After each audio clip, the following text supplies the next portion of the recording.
राजा अंग द्वारा भगवान विष्णु की स्तुति और भगवान से वर प्राप्ति।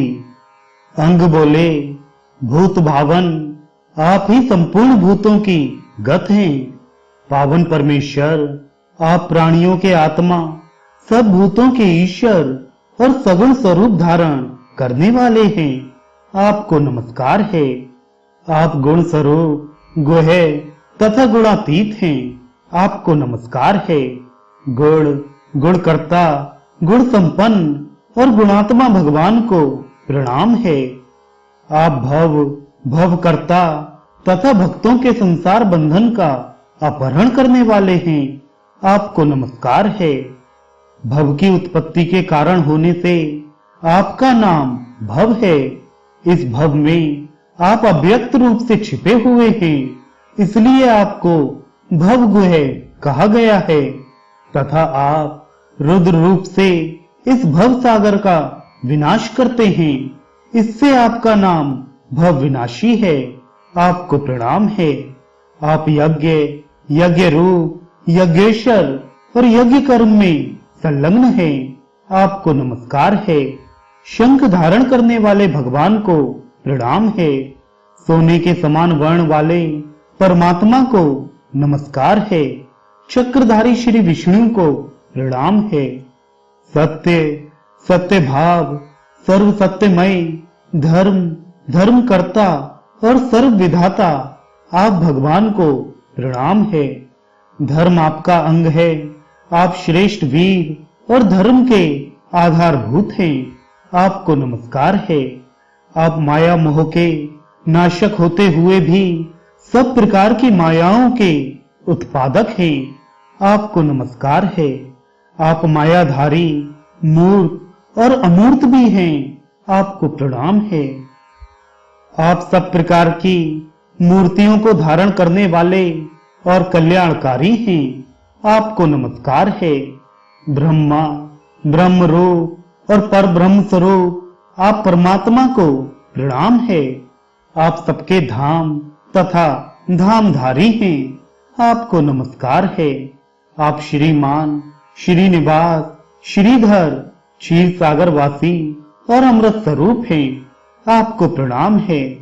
संसार रूपी रोग के लिए महान औषध, दुष्टों के लिए घोर रूपधारी, महाप्रज्ञा परायण, सौम्य परम पवित्र तथा पावन वस्तुओं के स्वामी आप परमेश्वर को नमस्कार है। आपका कहीं अंत नहीं है। आप पूर्ण और पाप रहित हैं। आपको प्रणाम है। आकाश को प्रकाशित करने वाले सूर्य चंद्र स्वरूप आपको नमस्कार है। आप हवन कर्म हुतभोजी अग्नि तथा भविष्य रूप हैं। आपको नमस्कार है। आप बुद्ध बुद्ध तथा सदा बुद्ध हैं। आपको प्रणाम है। स्वाहाकार शुद्ध अव्यक्त महात्मा वेदों का विस्तार करने वाले वसुपुत्र इंद्र तथा वसु रूप हैं। आपको नमस्कार है। आप वासुदेव विश्व रूप और वही स्वरूप हैं। आपको प्रणाम है।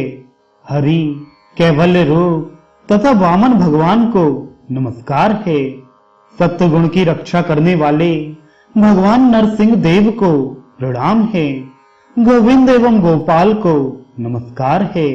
भगवान आप एकाक्षर सर्वाक्षर और हंस स्वरूप हैं। आपको प्रणाम है। 3, 5 और 25 तत्व आपके ही रूप हैं। आप समस्त तत्वों के आधार हैं। आपको नमस्कार है। आप सच्चिदानंद स्वरूप श्याम विग्रह तथा लक्ष्मीनाथ हैं। आपको प्रणाम है। कमल लोचन आप परमानंदमय प्रभु को नमस्कार है। आप विश्व के भरण पोषण करने वाले तथा पापों के नाशक हैं। आपको प्रणाम है। पुण्यों में भी उत्तम पुण्य तथा सत्य धर्म रूप आप परमात्मा को नमस्कार है। शाश्वत अविनाशी एवं पूर्ण आकाश स्वरूप परमेश्वर को प्रणाम है। महेश्वर श्री पद्मनाभ को नमस्कार है। केशव आपके चरण कमलों में मैं प्रणाम करता हूँ। आनंद कंद, कमला प्रिय, वासुदेव, सर्वेश्वर, ईश, मधुसूदन, मुझे अपनी दासता प्रदान कीजिए। शंख धारण करने वाले शांतिदायी केशव, आपके चरणों में मस्तक झुकाता हूँ। प्रत्येक जन्म में मुझ पर कृपा कीजिए।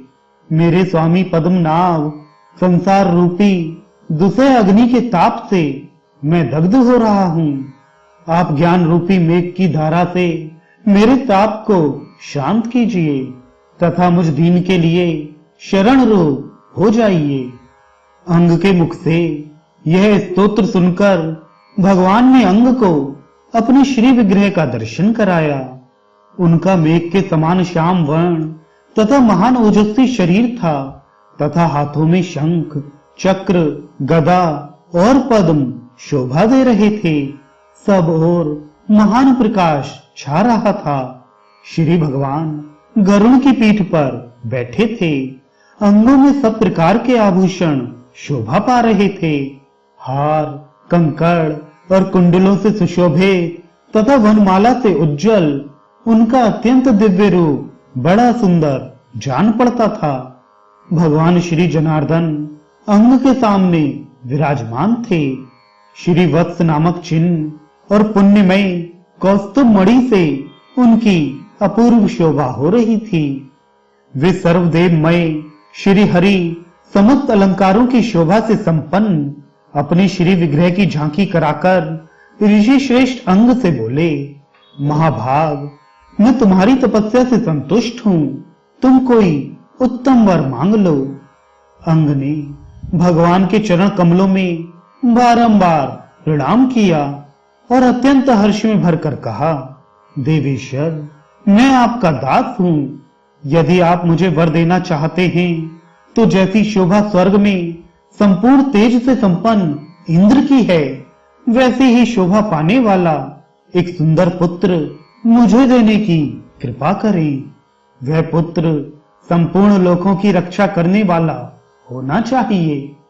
इतना ही नहीं, वह बालक समस्त देवताओं का प्रिय, ब्राह्मण भक्त, दानी, त्रिलोकी का रक्षक, सत्य धर्म का निरंतर पालन करने वाला, यजमानों में श्रेष्ठ, त्रिभुवन की शोभा बढ़ाने वाला, अद्वितीय शूरवीर, वेदों का विद्वान, सत्य प्रतिज्ञ, जितेंद्रिय, शांत, तपस्वी और सर्वशास्त्र विशारद हो।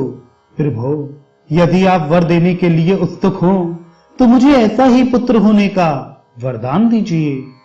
भगवान वासुदेव बोले, महामते, तुम्हें इन सद्गुणों से युक्त उत्तम पुत्र की प्राप्ति होगी। वह अत्रि वंश का रक्षक और संपूर्ण विश्व का पालन करने वाला होगा। तुम भी मेरे परम धाम को प्राप्त होगे। इस प्रकार वरदान देकर भगवान श्री विष्णु अंतर्धान हो गए।